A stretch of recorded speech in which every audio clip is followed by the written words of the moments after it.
1/7/1936. I spent my first 18 years in the 19th Ward. I had 3 older brothers. I was the baby. I used to joke with my wife that I slept longer with my brother than I did with her. I always remember him as my bed partner. My father worked 6 days a week, and about 12 hours, I would say, from the time he left the house till he come back home. He worked in the restaurant field. Waiter, bartender, cook, everything. He owned the place a few times himself. He had his own place and he lost it, I think, in 1941. My father was born in a French area, Canada, and all the boys are named Joseph and all the girls were called Mary. So his name was Joseph Price. To distinguish, they'd call each child by his second name. So I always thought my father's name was Price. Until I was much older, I found out his real name was Joseph Price. For some reason, we had a very close family. A lot of families, they break up. We still got together.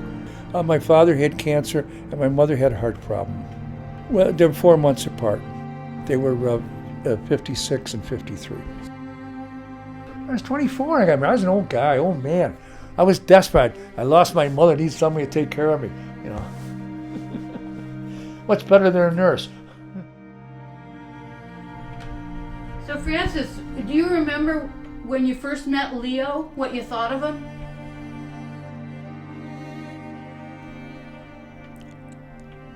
Enticing. Well, she claims she loved me from day one. See, but she always never told the truth. Women are deceiving. Yes, he was interesting. And I wanted him. And a friend of mine just got discharged from service, named Bill Rowe. We were at the bar drinking, and he turns to me and he says, "Leo, who's that girl over in the corner?" And I said, "You got to be kidding me." I said, "That's Margaret Jervis. You went to grammar school with her." Bill went to Aquinas and Margaret went to Nazareth. He says, "You're kidding. I can't believe that." So we only sat down and he talked to her.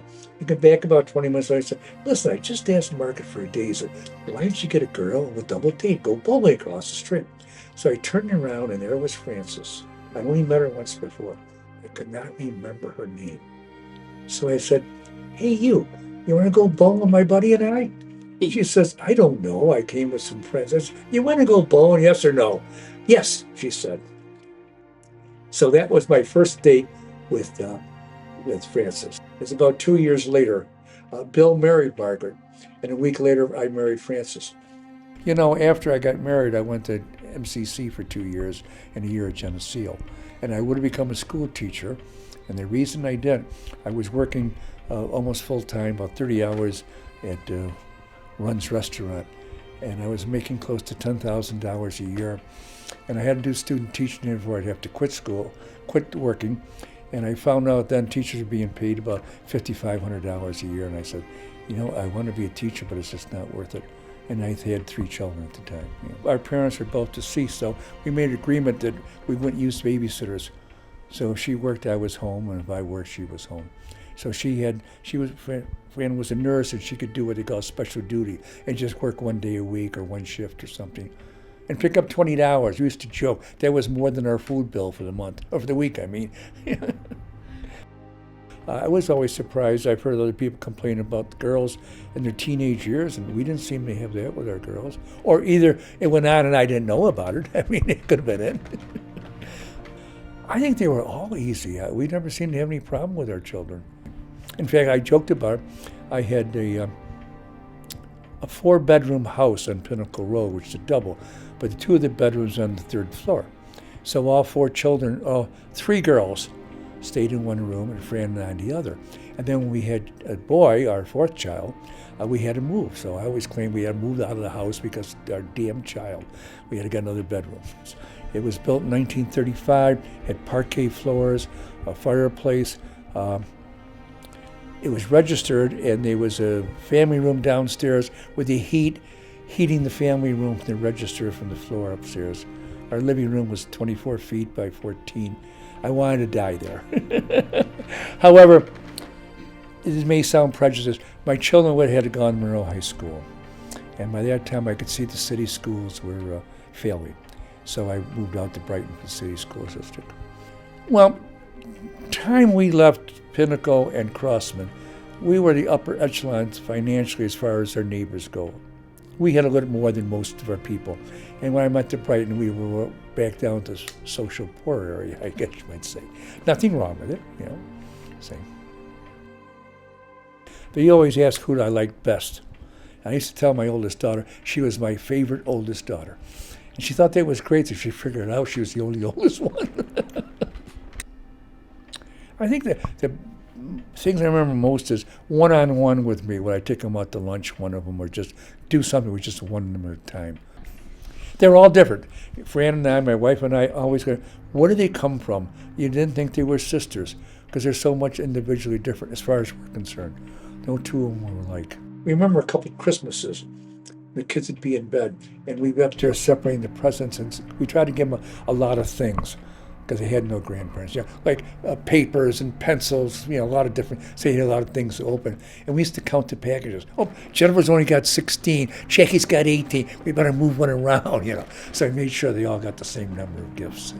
I look at Jennifer as probably the most organized one. Jackie's the most adventurous, as you know, always was. And Michelle was the most shyest, if I want to use that. What I'm always proud of, they all gave back, all have, and still are giving back to society, which I think is wonderful. I'm very fortunate. I still talk to my son a couple times a week. He lives in Ann Arbor, Michigan. No, I had a heart attack in my 40s, and you get greedy. And I said, oh, God, I just like to live long enough to see my son graduate from high school, and then graduate from college, see my grandchildren graduate from college. And I was happy to see all these things now. All we want as a parent is make our children happy. If they do something that makes them happy, it makes us happy. Yeah. We drove Chuck, our youngest, to Albany to drop him off his first year as a freshman. And on the way back home, my wife and I did not talk to each other for probably got to Syracuse. We were so sad. Come back to an empty house. The house was empty. It was terrible. We adjusted. We joke about it. Thanksgiving, they all come home. The phone didn't stop ringing up there. Fran and I took off Saturday just to get away from them. We haven't seen them for 9 sore months, and we couldn't wait to get the hell away from them. So times had changed. When they went off to college, it changed their personalities and life, and they grew up, and we went our separate ways, and we had to readjust. The empty house syndrome. What did we do right or wrong? We don't think we did anything right. You know, we think a lot of mistakes we made, and yet we think they're pretty nice kids. And I don't say that because I'm their parents. They seem to be nice kids. Nice, I shouldn't say kids, nice people. But that's part of life. It's like a bird. You kick them out of the nest, except you don't want to. You want to keep your arm around them all the time, forever.